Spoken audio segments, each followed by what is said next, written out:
Sita bana tumalize msimu. Ndio. Wakati unatambulishwa malengo yalikuwa ni kumaliza nafasi 5 za juu. Ndio. Bado unaiona timu ipo katika ndani ya malengo ambayo umetarget? Kwanza ni pongezi kwa vijana. Pili, nitasema kuwa kwa malengo naona kama malengo yetu bado yako sawa. Kujaribu kuangalia hapa nyuma kidogo tuliteleza, kulikuwa na upepo mbaya ulikuja, nafikiri ulifanya mambo ya kuwa mazuri, lakini so far napongeza vijana kutokana na ile juhudi wanatoa.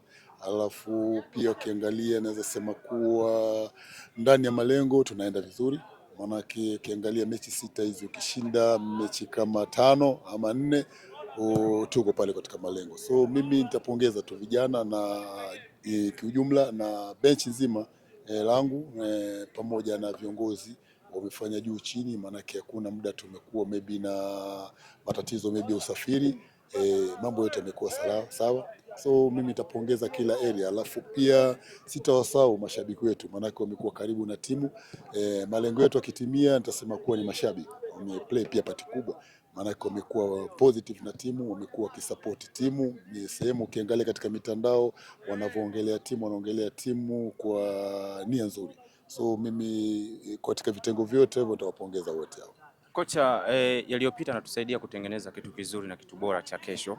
Kwenye michezo miwili iliyopita kulikuwa na mchezo wa TRA na mchezo wa Azam. Dakika za mwisho kabisa timu imekuwa ikiruhusu mabao. Shida iko wapi? Watu wangependa kufahamu.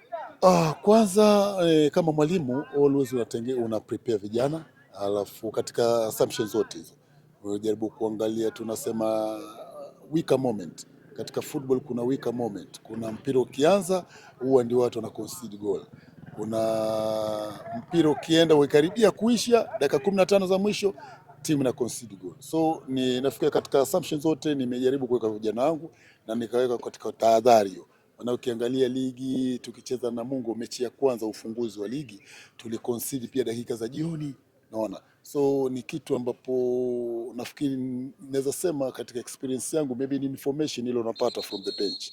Naona inawezekana maybe unamwambia mchezaji mpira mbaki dakika 5, unamwambia mchezaji exactly ile dakika 5. Unasahau kuwa kuna dakika zingine za nyongeza. So ukimwambia dakika 5 zile ambapo 90 ndio ifike dakika 90, always unaumiza mchezaji. Huwa anajua basi sharidhika. Yeye mwenyewe anajisabia, anajua dakika zimeisha. Lakini kiasilia kabisa atakana mchezaji unamwambia kama mbaki dakika 5, unamwambia dakika kama 15. Ndio akaya akijua kuwa bado mchezo unaendelea na bado kuna mpinzani azapata goli wakati wote. So mimi nitasema kuwa maybe information ile vijana walipata katika hizo mechi zote, but tunasema always tuna learn through mistake. Naona kuna watu maybe katika bench labda hawana ile experience hiyo, labda information ilikuwa inakwenda kwa vijana na kwenda wrong. So nafikiri mechi zote tuna consider dakika hizo, mimi nitarudi labda nitasema kuwa ni information ile inakwenda katika vijana, maybe mpira kwa unaendelea, manake always huwa wachezaji huwa washachoka, alafu unapata wako na pressure, na ukimpa wrong information always ana lose head, alafu unapata anakwenda na hilo umemwambia.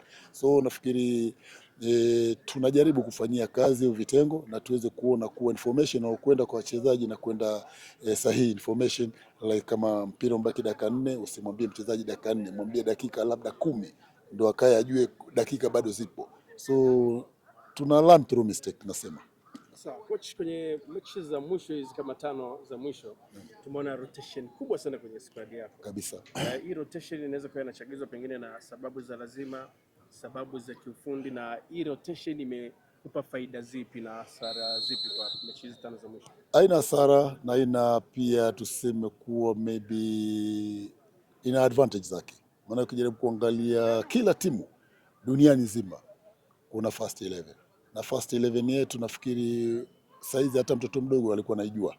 Yeye na goalkeeper, unaona. So tulikuwa tunajua first 11 yetu. So always kama mwalimu unakuwa na kazi kubwa. Maana kujaribu kuangalia kuna vijana. Ukiangalia katika timu yetu kuna vijana, na hapo nilisema kuwa kuna vijana sio hawezi kucheza.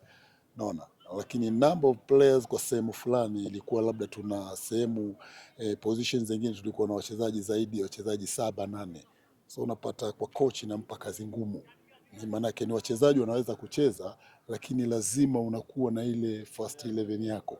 Ndio unapata kwa mechi nyingi mechi za mwisho hizi unapata kuona kama mechi ya juzi nilijaribu kufanya rotation hiyo na kuweza kuweka, yani kubadilisha some areas, na ambapo ni wachezaji ambapo ni wazuri, lakini kwa mwalimu ama kwa timu yote winning side huwa ibadilishwi.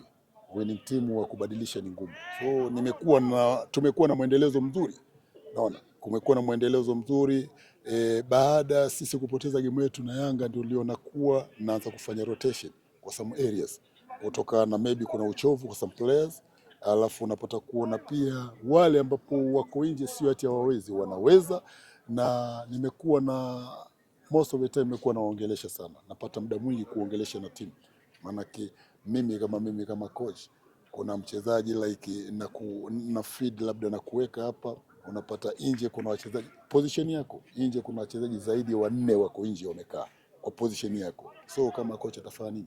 So ndio unapata sasa naweza kuona dirisha ligi inakaribia ukingoni, lazima niwape pia wale opportunity waweze kuonekana na always mimi washawishi kuwa wasivunjike moyo, kuna time inakuja watacheza, na jambo zuri ama jema kwao, wamekuwa positive na wanapata mechi ya juzi, wale wamekuwa positive. Ukimpa mechi asishtuke, ajue kuwa yuko ready na ajue kuwa wengine wanamtegemea yeye. So mimi wachezaji wangu wote wako ready, ni uwezo wanapata goalkeeper like for instance goalkeeper Kamara amekuwa nje kwa muda gani?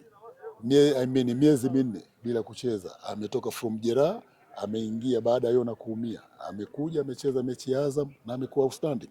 Naweza sema kama sio magoli ya mwisho haya kuconsider magoli mawili bila shaka ingelikuwa man of the match. Lakini ndio tunasema kuwa wachezaji wangu wote nawaamini wote, whoever anapata chance ataweza kuwakilisha wengine. Zipo sababu nyingi za timu.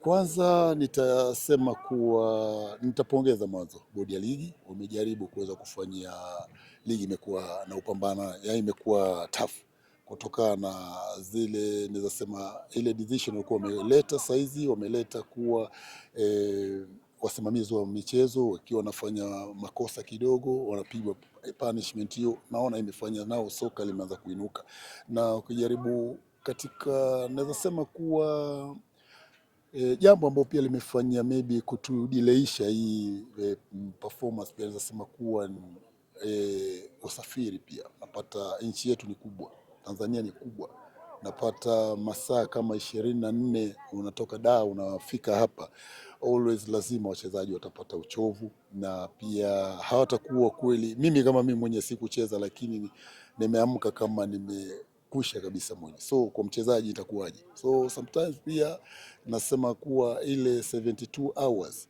kwa mchezaji inatakana sana.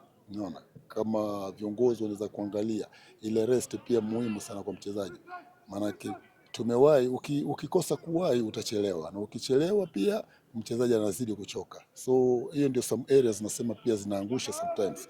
Naona, na sio ati kwa timu yangu peke yangu, ni timu mingi, maanake unapata kuna hiyo delay ya maybe hiyo muda, napata time ile ambapo tunapewa like mtu anakaa 3 to 2 days, unataka da unafika hapa labda unapata siku kama 2-3 za kucheza, unapata kuna ule uchovu zaidi kwa mchezaji. So hizo naweza sema pia zina delay pia ile performance na ile malengo ya timu.